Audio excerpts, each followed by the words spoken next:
So we start with a chap called Rick, and Rick says, I just took a look at our department's budget for next year. Okay, so what he did was take a look at something. Take a look at something basically means the same as look at, but if you take a look at something, you do it by choice. You do it deliberately in order to find out information, find an answer to something, and so on. You look at something, it might just happen. If you take a look at something, you go, I will look at that, and I do it.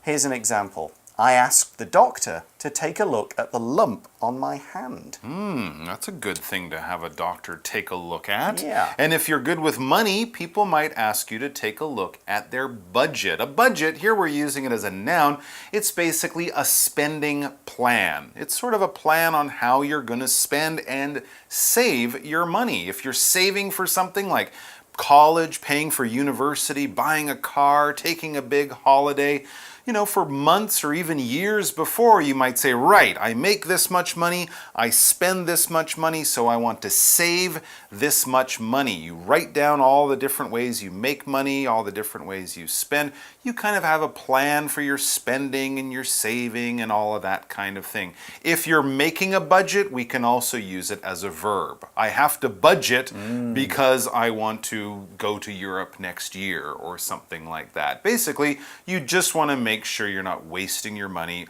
or using it in ways that is not really the best or the most organized. For example, John has made a budget for his holiday next year. Not only will he make a budget to save money for the holiday, but when he's on holiday, he'll also have a budget so he doesn't waste it on expensive souvenirs or things like that. Okay, and Carrie, who's also in this conversation, she says, me too. So she's looked at the department's budget or their money plan as well, and she says, it's less than what we had last year. They have less money to spend. Yeah, they don't have quite as much to spend on different things. They're going to have to plan carefully. All right, well, that's not a disaster, but it does make things a little more difficult.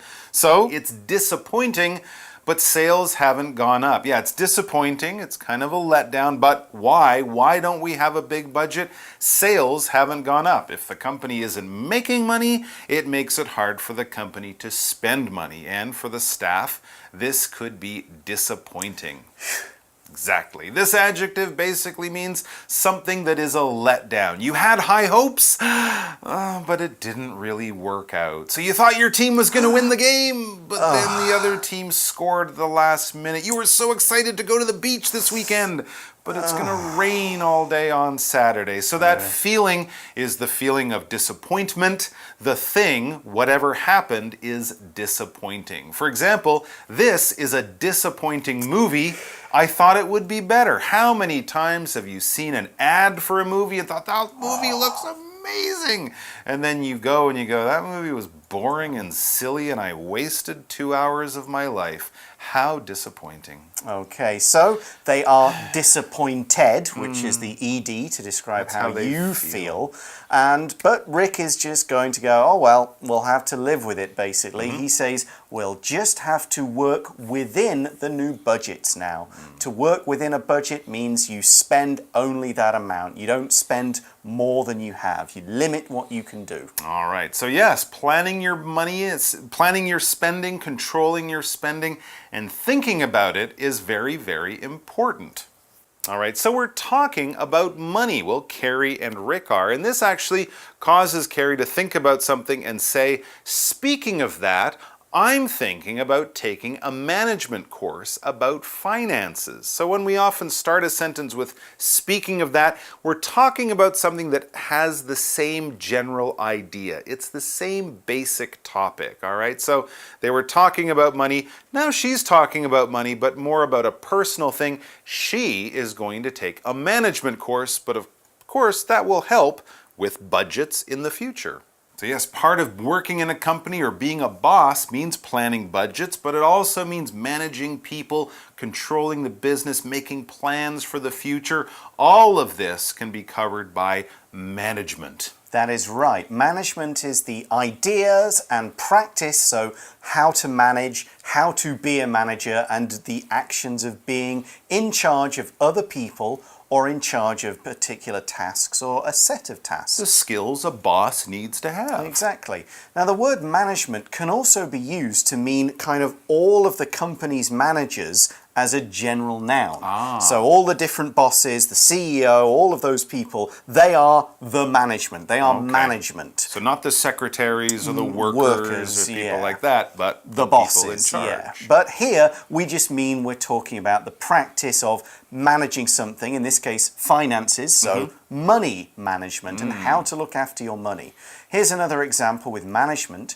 On this management training course, we learned how to deal with difficult employees. Managing people and how they work together. That's a whole other part of management. But finance is what we're interested in here. Finance, well, that relates to budgets because finance is basically things to do with money. How money is made, how money is spent, how it's saved, how you can avoid wasting it. Your personal finance is your money, the money you make, what you do with it. Do you put it in a bank? Do you buy stocks? Do you hide it in a hole in your garden? That could be finance, but of course we can talk about business, corporate finance, or national governments have money as well. So this is all to do with finance, stock markets, loans, banks, all of that kind of stuff. Okay, Rick seems interested in the idea of this course and says, really, what will the course cover? Now here, cover is being used to basically mean what's it about? What topics will be discussed and taught during the course? That's what he means. Okay, so Carrie explains. Basically, it's about how to most effectively use a company budget. So it's about finance and money management in a company here. Of course, when you're doing it in a company or for your own life, you want to manage your money effectively. This adverb basically means in a useful way. You're doing it so it has a good effect, so you don't waste things, so you don't make mistakes, so you don't make plans for things that will never happen. No, you want to do things so there's very little waste and everything works as well as it can. So it works effectively. For example, if you only study Japanese for a week, you can't expect to speak it effectively. You might learn 10 or 20 words, but you can't go to Japan and walk around talking to everyone. No. Okay, so this is all about how to use money well, this course. Carrie then says to Rick, do you want to take the course with me? You know, they've both been kind of saying, well, we'll have to work with this new, smaller budget. If we both take the course, we'll both be better at how we can use that budget. Okay, but Rick thinks he already has some experience in this area. He says, I think it sounds like a good course, but I know the basics. So he's thinking maybe the course is a little too simple. Maybe he studied something like this years ago in university or something like that. Okay, and then Rick says, I can handle things just fine. He seems quite confident with his skills. So Rick says he can handle things. He can handle this new budget. He doesn't need to learn new skills. If you can handle something, then that means you're able to deal with or cope with something that could be difficult, troublesome, or time-consuming. If you can handle it, it won't be too much for you. You'll be able to do it successfully. If you can't handle it, then it's going to be too difficult. You won't really be able to do it. Here's an example of that second one. David can't handle responsibility, so he'll never be a good manager. All right, well, Carrie's listened to what Rick says, and she understands he has some knowledge, but Carrie says, in my opinion, there's always something new we can learn. So this is her opinion. This is what she thinks. When we use this phrase, in my opinion, or in his opinion, I'm telling what I think or what another person thinks. Doesn't mean it's the truth and the only way to think, but you asked me what I think, this is what I think. This is my opinion. Or, in my opinion, this is what I think. So basically, she's kind of saying, I understand you've taken this or you know this stuff, but really you can learn more even if you know some of it. There will be other things that you don't know. Yeah, and she gives an example to support this opinion. Okay. She says, Barbara took the course last year and her department is now always under budget and ahead of schedule. So in that last sentence, we use the word schedule. You'll sometimes hear British people saying schedule. It'll be more of a sh sound instead of a sk sound. Both are correct, but schedule is more common for North American speakers.